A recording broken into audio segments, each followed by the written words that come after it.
Hello my YouTube family, welcome back to Pharma আওয়াজ academy. কেমন আছো তোমরা? আশা করি তোমরা খুব ভালো আছো, সুস্থ আছো আর হ্যাপি আছো। তাহলে চলো শুরু করা যাক আজকের ভিডিও লেকচার।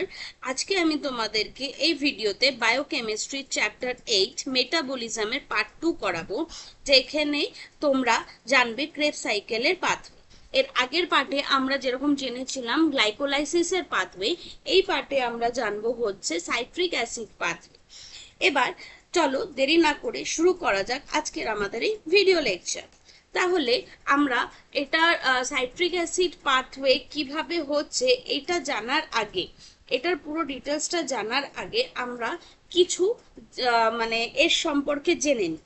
কি, যেরকম ধরো এই যে সাইট্রিক অ্যাসিড পাথওয়ে, এই সাইট্রিক অ্যাসিড পাথওয়েকে আমরা ক্রেব সাইকেল বা ট্রাইকার্বক্সিলিক অ্যাসিড সাইকেলও আমরা বলি।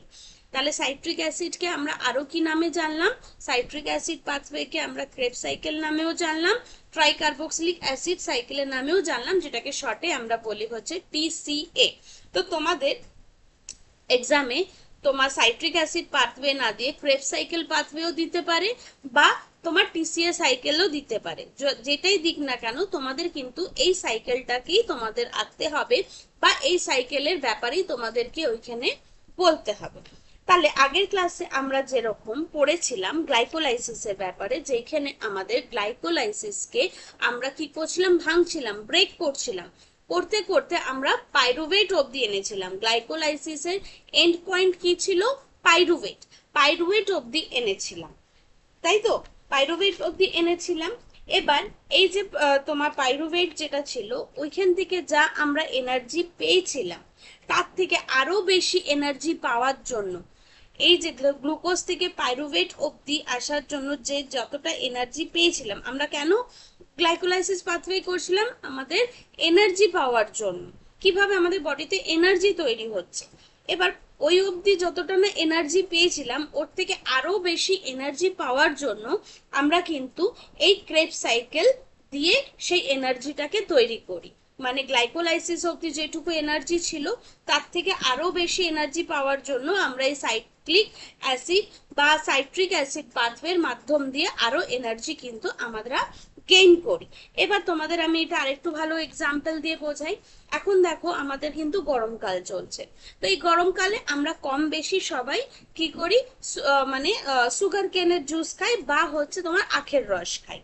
এবার ধরো আমরা যখন আখটাকে নিয়ে যখন মেশিনে দিচ্ছি, দিয়ে যখন সেখান থেকে আমরা জুস বের করছি, তখন সে প্রথম স্টেপটা হচ্ছে আমাদের গ্লাইকোলাইসিস পাথওয়ে, যে আমরা কিছুটা এনার্জি ওর থেকে নিলাম। এরপরে যখন ওই আখটাকেই আবার যখন দুমড়ে মুচড়ে ওইখানে মেশিনে দিলাম, দেওয়ার পরে ওর থেকে আমরা আরো কিছু আমরা জুস পেলাম, তারপরে ওটাকে আরো দুমড়ে মুচড়ে আমরা কি করলাম, মেশিনে দিলাম, ওর থেকে আমরা আরো জুস পেলাম। এই যে ওর থেকে যে আমরা পরে গিয়ে যে আরো জুস পেলাম, ওইটাই হলো কিন্তু আমাদের আরো এনার্জি, যেটা হচ্ছে এখানের ভাষায় আমরা বলবো সাইট্রিক অ্যাসিড পাথওয়ে। যেরকম ধরো গ্লাইকোলাইসিসে পাইরুভেট যে জিনিসটা, এটা কিন্তু তোমার অ্যানারোবিক আর অ্যারোবিক কন্ডিশন, দুটো কন্ডিশনেই কিন্তু হয়। এবার তোমাদের হয়তো প্রশ্ন আসতেই পারে মাথায়, যে অ্যারোবিক বা অ্যানারোবিক বলতে কি বোঝাচ্ছে? অ্যারোবিক মানে যেখানে আমরা অক্সিজেনকে ব্যবহার করে যখন আমরা এনার্জি তৈরি করছি, তখন সেটাকে আমরা বলি হচ্ছে অ্যারোবিক কন্ডিশন। আর অ্যানারোবিক মানে হচ্ছে যেখানে আমরা অক্সিজেনকে ব্যবহার না করেই আমরা যখন এনার্জি তৈরি করছি, সেটাকে আমরা বলছি হচ্ছে অ্যানারোবিক কন্ডিশন। তো পাইরুভেট কিন্তু দুটো কন্ডিশনেই কিন্তু নিজের এনার্জি তৈরি করতে পারে। বাট বাট এই যে সাইট্রিক অ্যাসিড পাথওয়ে, এই সাইট্রিক অ্যাসিড পাথওয়ে কিন্তু অ্যানারোবিক কন্ডিশনে এনার্জি তৈরি করতে পারে না, because citric acid pathway without oxygen কিন্তু এনার্জি তৈরি করতে পারে না। ওই যে পাইরুভেট যেটা ছিল, পাইরুভেট কি করে, মাইটোকন্ড্রিয়ার ভিতরে এন্টার করে। এবার আমরা সাইট্রিক অ্যাসিড পাথওয়েতে কিভাবে যাচ্ছে, এই যে পাইরুভেটটা ছিল, এই যে পাইরুভেটটা কি করলো, তোমার মাইটোকন্ড্রিয়ার ভিতরে এন্টার করলো। করার সঙ্গে সঙ্গে কি হলো, মাইটোকন্ড্রিয়ার ভিতরে তোমার কিছু অক্সিজেন প্রেজেন্ট থাকে। তো এই পাইরুভেট কি ওই অক্সিজেনের সাথে নিজেকে কম্বাইন্ড করে দিল, বা ওর সম্পর্কে চলে আসলো। এবার যখনই ওই অক্সিজেনের সম্পর্কে যখন চলে আসলো, তখন কি করলো, এই পাইরুভেট নিজের থেকে একটা কার্বন রিলিজ করে দিল। যেরকম আমরা জানি পাইরুভেটে 3টে কার্বন তোমার প্রেজেন্ট থাকে, আর হচ্ছে তোমার গ্লুকোজে 6টা কার্বন প্রেজেন্ট থাকে। তখন এই পাইরুভেট থেকে একটা কার্বন ও কি করলো, রিলিজ করে দিল। রিলিজ করে দেওয়াতে এই যে তোমার বললাম মাইটোকন্ড্রিয়ার ভিতরে ও ঢুকে অক্সিজেনের সাথে তোমার কি করছে, বাইন্ড করছে, ওইখানেই কিন্তু তোমার কি থাকে, একটা এনজাইম প্রেজেন্ট থাকে। কি থাকে, ওইখানে একটা এনজাইম প্রেজেন্ট থাকে, যে এনজাইমটাকে আমরা বলি হচ্ছে কো এনজাইম। ঠিক আছে, ওই কো এনজাইমও কি করলো, ওর সাথে অ্যাড হয়ে গেল। যখনই পাইরুভেটের সাথে একটা কোএনজাইম অ্যাড হয়ে গেল আর একটা কার্বন ডাইঅক্সাইড রিলিজ হয়ে গেল, তখন কিন্তু সেটা তোমার কি হলো, অ্যাসিটাইল কোয়েতে তোমার পরিণত হলো। পাইরুভেটটা কি হলো, অ্যাসিটাইল কোয়েতে পরিণত হলো বা অ্যাসিটাইল কোয়ে তৈরি হলো। ঠিক আছে, যখন আমরা বুঝলাম যে ওখান থেকে কার্বন ডাইঅক্সাইড রিলিজ হচ্ছে, তখন কি হয়, যেখানেই তোমার কার্বন ডাইঅক্সাইড রিলিজ হয় ওইখান থেকে কিন্তু একটা ইলেকট্রনও রিলিজ হয়। যেখান থেকে তোমার কার্বন ডাইঅক্সাইড রিলিজ হয় সেখান থেকেই কিন্তু একটা ইলেকট্রনও রিলিজ হয়। ওইখানে একটা ইলেকট্রন রিসেপ্টর থাকে, যাকে আমরা বলি NADA বা FADA। এটা কি, এটা এক ধরনের ইলেকট্রন রিসেপ্টর, যে ইলেকট্রনগুলোকে নিজের মধ্যে জমা করে নেয়। কি করে, এই যে NADA বা FADA, এরা নিজের মধ্যে ইলেকট্রনগুলোকে জমা করতে থাকে। ঠিক আছে, তো তোমার ওই ইলেকট্রন রিসেপ্টর কি করছে, নিজের মধ্যে ইলেকট্রনগুলোকে জমা করতে থাকে। যেমন আমরা পাওয়ার ব্যাংক, ধরো এখানেও আমি তোমাদের একটা এক্সাম্পল বোঝাচ্ছি। যেমন আমরা পাওয়ার ব্যাংকে কি করলাম, চার্জ করলাম। চার্জ মানে পাওয়ার ব্যাংকে আমরা এনার্জি দিলাম। ঠিক আছে, দেওয়ার পরে যখন আমাদের দরকার পড়ে তখন আমরা সেই পাওয়ার ব্যাংকটাকে ইউজ করি। সেরকমই যখনই তোমার এখানে আমাদের এনার্জির দরকার পড়ে, তখন আমরা এই যে NADA বা FADA থেকে কিন্তু আমরা সেই এনার্জিটাকে নিয়ে নিই। এই যে NADA বা FADA, এরা কি ইলেকট্রন রিসেপ্টর বা ইলেকট্রন একসেপ্টর। ইলেকট্রনকে একসেপ্ট করে নেয়, তারপর যায় প্রসেসে, যেখানে তোমার ইলেকট্রন ট্রান্সপোর্ট চেন এর কাছে যায়, ওইখানে গিয়ে নিজের ইলেকট্রনকে রিলিজ করে, তারপর ওইখান থেকে কি করে, ATP তৈরি করে। তাহলে এই অবধি আমরা কি বুঝলাম, এই অবধি আমরা এটা বুঝলাম যে পাইরুভেটটা কি হচ্ছে, পাইরুভেটটা মাইটোকন্ড্রিয়ার ভিতরে যাচ্ছে, গিয়ে ওইখানে তোমার অক্সিজেনের সাথে বাইন্ড করছে, তার সাথে কার্বন ডাইঅক্সাইড রিলিজ করছে, আর একটা ওইখানে যে এনজাইমস ছিল ওই এনজাইমসের সাথে ও নিজেকে বাইন্ড করছে, করে কি তৈরি করছে, অ্যাসিটাইল কোয়ে তৈরি করছে। যেখান থেকে ধরো আমি আগেও বলেছি, যেখান থেকে একটা কার্বন ডাইঅক্সাইড রিলিজ হয় ওইখানে কি হয়, তোমার ওইখান থেকে একটা ইলেকট্রনও রিলিজ হয়। এবারে ইলেকট্রনগুলো কোথায় যায়, এই ইলেকট্রনগুলো যে ওইখানে যে আমাদের ইলেকট্রন একসেপ্টর বা রিসেপ্টর প্রেজেন্ট থাকে, তারা কি করে, নিজের মধ্যে সেই ইলেকট্রনগুলোকে জমা করে নেয়। যেরকম ধরো NADA বা FADA, এরা কি করে, নিজের মধ্যে সেই ইলেকট্রনগুলোকে জমা করে নিচ্ছে। এরপরে যখন আমরা এই যে NADA বা FADA, এরা কি করছে, এরা একটা ইলেকট্রন একসেপ্ট করার পরে ওরা একটা প্রসেসে চলে যাচ্ছে। কোন প্রসেসে যাচ্ছে, ইলেকট্রন ট্রান্সপোর্ট চেনের কাছে যাচ্ছে। ইলেকট্রন ট্রান্সপোর্ট চেনের কাছে গিয়ে ও কি করছে, ওইখানে নিজের ইলেকট্রনস গুলোকে রিলিজ করছে। ওইখানে ওই ইলেকট্রন গুলোকে রিলিজ করার পরে আমাদের কিন্তু ATP মানে এনার্জি তৈরি হচ্ছে। ঠিক আছে, আরেকবার বলছি, তাহলে কি হলো, মাইটোকন্ড্রিয়ার ভিতরে যেখানে তোমার এন্টার করছে এই পাইরুভেট, ওইখান থেকে একটা কার্বন রিলিজ হয়ে যায়, ও তারপরে কি হয়, একটা অ্যাসিটাইল কোয়ে তৈরি করে। পাইরুভেট যখন মাইটোকন্ড্রিয়াতে এন্টার করে, ও কিন্তু ডাইরেক্টলি ক্রেবস সাইকেলে কিন্তু এন্টার করতে পারে না, তখন ওটাকে চেঞ্জ করতে হয় অ্যাসিটাইল কোয়েতে। পাইরুভেট কিন্তু কোনো সময় ও ডাইরেক্টলি মাইটোকন্ড্রিয়াতে এন্টার করতে পারে না। যতক্ষণ না পাইরুভেট অ্যাসিটাইল কোয়েতে চেঞ্জ হবে, ততক্ষণ কিন্তু ও মাইটোকন্ড্রিয়াতে এন্টার করতে পারে না। এই অ্যাসিটাইল কোয়ে আবার কি হয়, তোমার অ্যাসিটাইল কোএ হয়ে ক্রেবস সাইকেলের ভিতরে এন্টার করে। এবার এই ক্রেবস সাইকেল আমাদের কোথায় হয়? এই ক্রেবস সাইকেল কিন্তু আমাদের মাইটোকন্ড্রিয়ার ম্যাট্রিক্সের ভিতরে হয়। কিভাবে হয় সেটা আমি তোমাদেরকে দেখাচ্ছি। আমরা জানবো যে কিভাবে তোমার সাইট্রিক অ্যাসিড পাথওয়েটা বা সাইট্রিক অ্যাসিড সাইকেলটা তোমার হচ্ছে। তাহলে কিভাবে হচ্ছে আমরা দেখে নিই একটা ডায়াগ্রাম হিসেবে। ধরো তোমার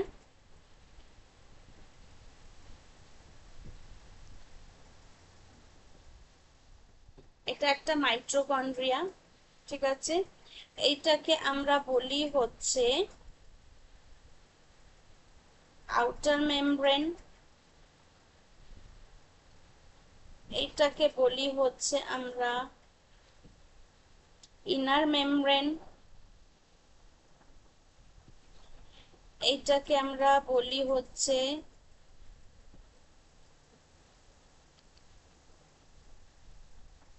মাইটোকন্ড্রিয়া ম্যাট্রিক্স।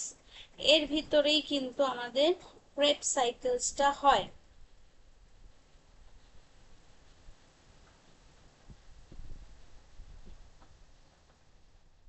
ঠিক আছে, এর ভিতরেই আমাদের ক্রেবস সাইকেলসটা হচ্ছে।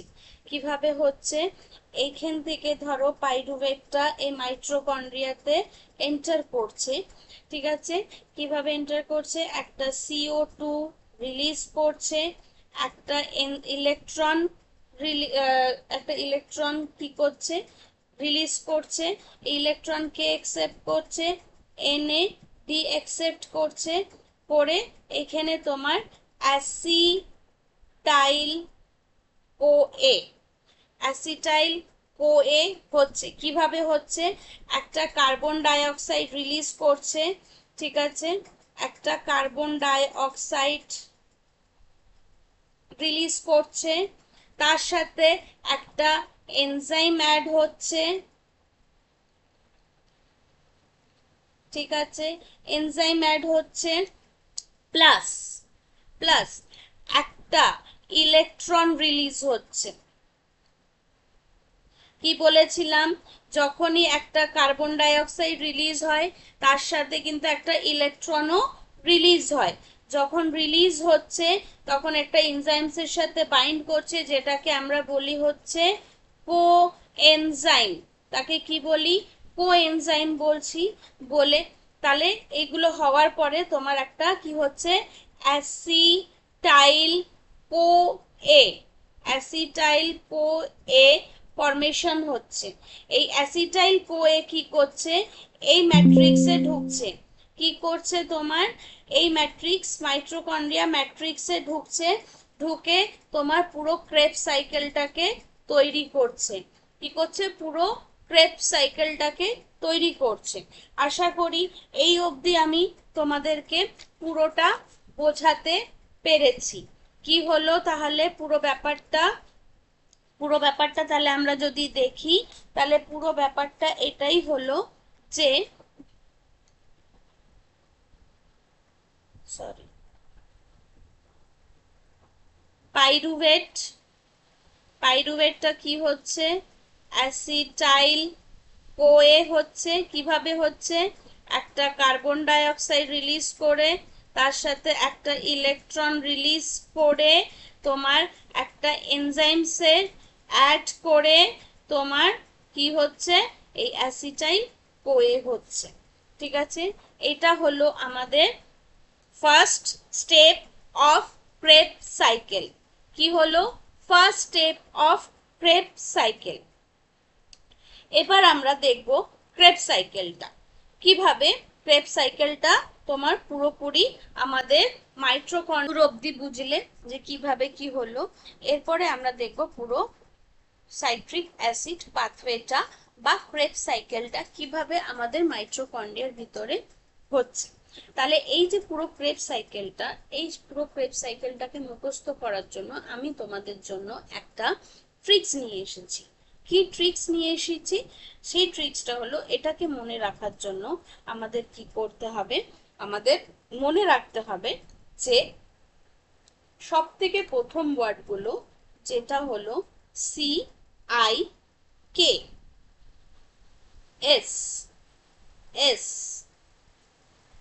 ঠিক আছে, FMO, এইটাকে মনে রাখতে হবে। এটার ফুল ফর্ম কি দাঁড়ালো? এটার ফুল ফর্ম দাঁড়ালো citrate is keeping some substances for my oxalate. কি দাঁড়ালো? citrate is keeping some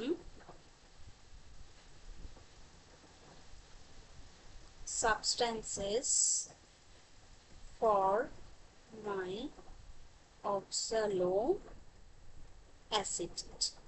যদি এইটা যদি এই সেন্টেন্সটা যদি মনে রাখতে পারো তাহলে পুরো সাইট্রিক অ্যাসিড তোমাদের মনে থাকবে।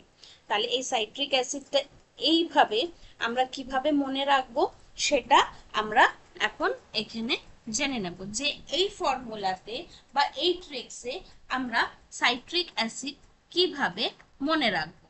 যে মনে রাখবে CIKSFM, এটা মনে রাখবে। কিভাবে মনে রাখবে? পুরো সাইকেলটা কিভাবে হচ্ছে দেখো। পুরো সাইকেলটা হচ্ছে তোমার সি ফর সাইট্রিক। আগে পুরো সাইকেলটা মনে করো, তারপরে কোথায় কি হচ্ছে সেটা আমি তোমাকে মুখস্থ করিয়ে দেব। তো প্রথমে কি হলো? সাইট্রেট, সেইখান থেকে কি হলো তোমার আইসো সাইট্রেট, সেইখান থেকে তোমার কি হলো আলফা কিটো গ্লুটারেট, সেখান থেকে কি হলো সাকসিনাইল কোয়ে, সেখান থেকে কি হলো সাকসিনেট, সেখান থেকে কি হলো ফিউমারেট, সেখান থেকে কি হলো ম্যালেট, সেখান থেকে কি হলো অক্সালো অ্যাসিটেট, সেখান থেকে কি দাঁড়ালো আবার তোমার সাইট্রেটে চলে গেল। এটা হচ্ছে আমাদের পুরো তোমার ক্রেব সাইকেলের পুরো সাইকেলটা, ঠিক আছে। এটা কি হলো আমাদের পুরো ক্রেব সাইকেলটা, যেখানে কি দাঁড়ালো C for citrate, I for isocitrate, K for alpha glutarate, S for succinyl CoA, আরেকটা S for succinate, F for fumarate, আর M for malate, O for oxalo acid. এই পুরো সাইকেলটা আমাদের তৈরি হলো। এইটা যদি মনে রাখো তাহলে এই সাইকেলটা তোমাদের কি হবে পুরোটা মনে হয়েছে। এবার আমি তোমাদেরকে কি বলেছিলাম? এবার আমি তোমাদেরকে বলেছিলাম যে পাইরুভেট থেকে আমাদের অ্যাসিটাইল কোয়ে তৈরি হচ্ছে। এবার এই অ্যাসিটাইল কোয়ে কি করছে আমাদের এই ভিতরে এন্টার করছে, এই ক্রেব সাইকেলে এন্টার করছে। এবার এই যে অ্যাসিটাইল কোয়ে এর কিন্তু তোমার দুটো কার্বন হয়। কেন দুটো কার্বন হয়? পাইরুভেটের তোমার তিনটে কার্বন হয়। এবার যখন অ্যাসিটাইল কোয়ে যখন তৈরি হচ্ছে এখান থেকে তো একটা তোমার কার্বন ডাই অক্সাইড বেরিয়ে গেছিল, একটা কার্বন তো বেরিয়ে গেছে, তার জন্য কি থাকলো রিমেনিং দুটো কার্বন থাকলো, তাই অ্যাসিটাইল কোয়ে কিন্তু দুটো কার্বনের হয়। তাহলে অ্যাসিটাইল কোয়ে কি করলো দুটো কার্বন নিয়ে ঢুকলো। আর এই অক্সালেট কটা হয়? অক্সালেট আমাদের চারটে কার্বনের তৈরি, ঠিক আছে। অক্সালেট আমাদের চারটে কার্বন নিয়ে তৈরি হয়। এবার এই যে অক্সালেট কিন্তু বসে থাকে যে কখন অ্যাসিটাইল কোয়ে আসবে, আসার সাথে সাথে আমি ওর সাথে বাইন্ড করে যাব, করে আমি প্রসেসটাকে এগিয়ে নিয়ে যাব। তাহলে কি হলো অক্সালেট আর অ্যাসিটাইল কোয়ে দুটো কি করলো নিজেকে বাইন্ড করে নিল। তাহলে দুটোকে বাইন্ড করলে কি হচ্ছে তোমার অ্যাসিটাইল কোয়ের কাছে ছিল দুটো কার্বন আর অক্সালেটের কাছে হলো চারটে কার্বন। দুটো আর চারটে ছটা কার্বন তৈরি করে তোমার একটা সাইট্রেট তৈরি করে দিল। তাহলে সাইট্রেটের কটা হলো? তোমার ছটা কার্বন সাইট্রেটের হলো। এবার সাইট্রেট ছটা কার্বন হওয়ার পরে সাইট্রেট কি করলো? ও আইসোসাইট্রেট তৈরি করলো। কি করলো? আইসোসাইট্রেট তৈরি করলো। এই যে আইসোসাইট্রেট আর সাইট্রেট এই দুটো হচ্ছে দুজনের আইসোমার। আইসোমার মানে হচ্ছে তোমার same formula but different structure. দুটোরই কিন্তু মলিকিউল হচ্ছে একই বা ফর্মুলা একই, কিন্তু স্ট্রাকচারটা আলাদা। তাহলে কি হলো? আইসোসাইট্রেটেরও তাহলে তোমার ছটা কার্বন হলো। যদি সাইট্রেটের ছটা হয় তাহলে আইসোসাইট্রেটেরও ছটা হলো। এবার এইখানে কি হচ্ছে? সাইট্রেট থেকে আইসোসাইট্রেট কিভাবে তৈরি হলো? এখান থেকে সাইট্রেট থেকে তোমার কি হচ্ছে? দুটো একটা কোয়ে রিলিজ করে যাচ্ছে। ঠিক আছে, এখান থেকে কি হচ্ছে? একটা কোয়ে রিলিজ করে গিয়ে তোমার সাইট্রেট তৈরি করছে। সাইট্রেট এটা কি হচ্ছে? দুটো আইসোমার তৈরি করছে। এবার এই যে আইসোসাইট্রেট থেকেও কি হচ্ছে? একটা কার্বন ডাই অক্সাইড রিলিজ হয়ে যাচ্ছে। কি হয়ে যাচ্ছে? একটা কার্বন ডাই অক্সাইড রিলিজ হয়ে যাচ্ছে। রিলিজ হয়ে যায় যখন, তখন কি বলেছিলাম? কার্বন ডাই অক্সাইড রিলিজ হলে আমাদের কিন্তু তার সাথে একটা ইলেকট্রনও রিলিজ হয়। ঠিক আছে, যখন এখান থেকে যখন একটা কার্বন ডাই অক্সাইড রিলিজ হয়ে যাচ্ছে তখন এখান থেকে কিন্তু একটা ইলেকট্রনও রিলিজ হয়ে যাচ্ছে। এবার এই ইলেকট্রন যে রিলিজ হচ্ছে, এই ইলেকট্রন থেকেই কিন্তু আমাদের এনার্জি তৈরি হয়। এই ইলেকট্রন দিয়েই কিন্তু আমাদের এনার্জি তৈরি হয়। তাহলে কি হলো? যখন এখানে ইলেকট্রন রিলিজ হয়ে যাচ্ছে তাহলে এখানে কিন্তু একটা ইলেকট্রন রিসেপ্টর বসে আছে, যেটা কিনা NADH। এটা কিন্তু বসে আছে, যে ইলেকট্রনটাকে ও কি করবে? নিজের কাছে জমা করে না। এই অবধি হয়ে গেল। এবার এখান থেকে কি হলো? এটা কি তৈরি করলো? আমাদের আলফা কিটো গ্লুকারেট তৈরি করলো। এই আলফা কিটো গ্লুটারেটের কাছে কিন্তু 5টা কার্বন হয়। কেন? এই আইসোসাইট্রেট থেকে তো একটা কার্বন এখান থেকে বেরিয়ে গেল, তাহলে আলফা কিটো গ্লুকারেটের কাছে কত থাকলো? 5টা কার্বন থাকলো। এই 5টা কার্বন কি হয়? এখান থেকেও তোমার একটা CO2 রিলিজ হয়ে যায়। এখান থেকে কি হয়? একটা CO2 রিলিজ হয়ে যায়।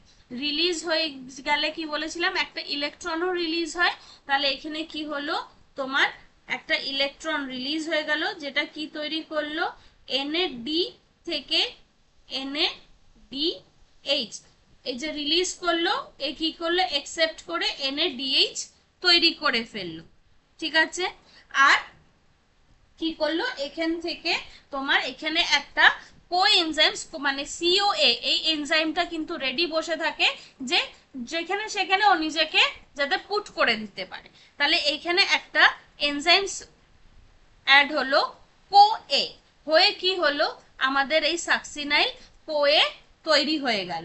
এই সাকসিনাইল CoA এর কাছে কিন্তু 4টে কার্বন ছিল। কেন?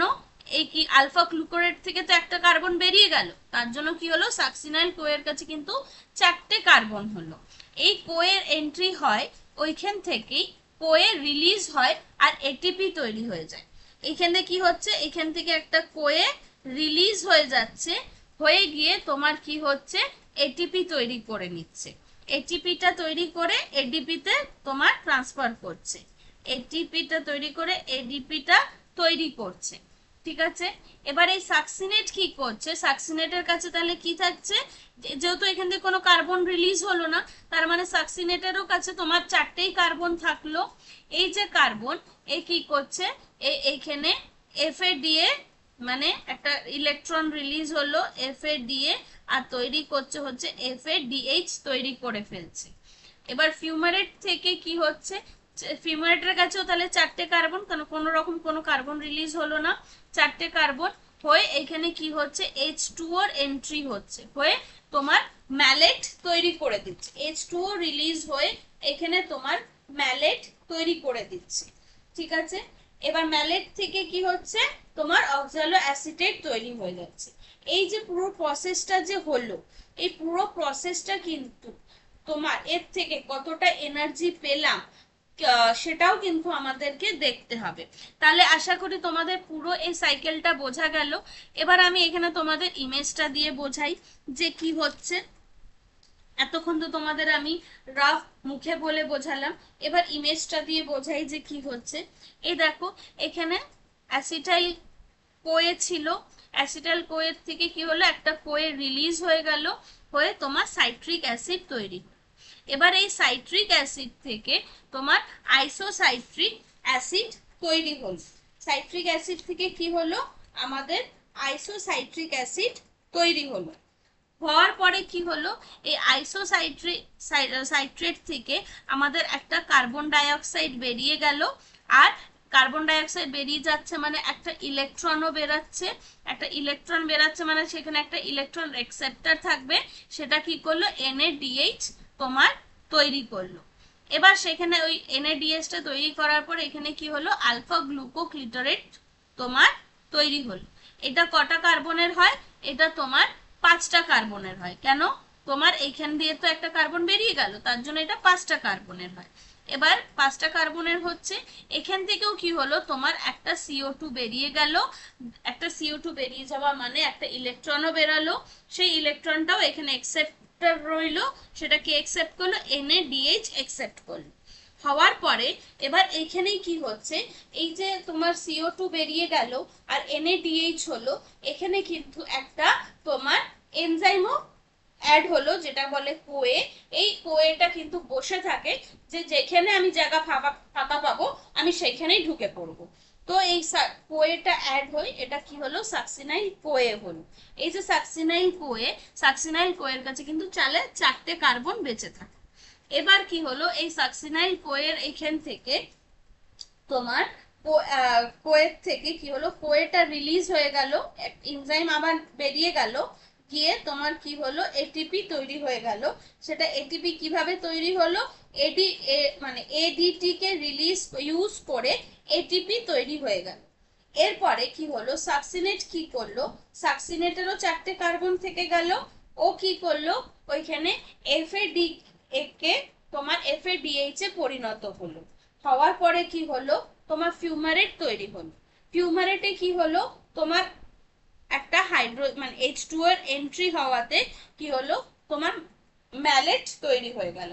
এবার এই ম্যালেট থেকে কি হলো, ওইখানে আবার একটা NADH আর NAD পুট হলো, বসে ওটাকে কি করলো, অক্সালো অ্যাসিটেট তৈরি করলো, যার 4টে কার্বন রইল।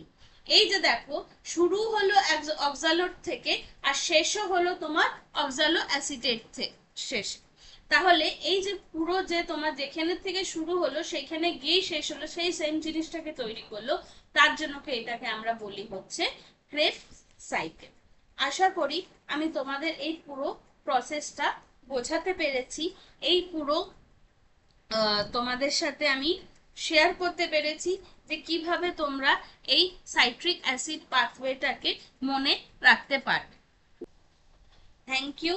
যদি মনে হয় এই ভিডিওটা তোমাদের কাছে ইউজফুল বা হেল্পফুল, তাহলে আমার এই চ্যানেলটাকে সাবস্ক্রাইব করে দিও, শেয়ার করে দিও তোমাদের বন্ধু বান্ধবের কাছে, অ্যান্ড নেক্সট ভিডিওর জন্য ওয়েট করো। Till then, bye by.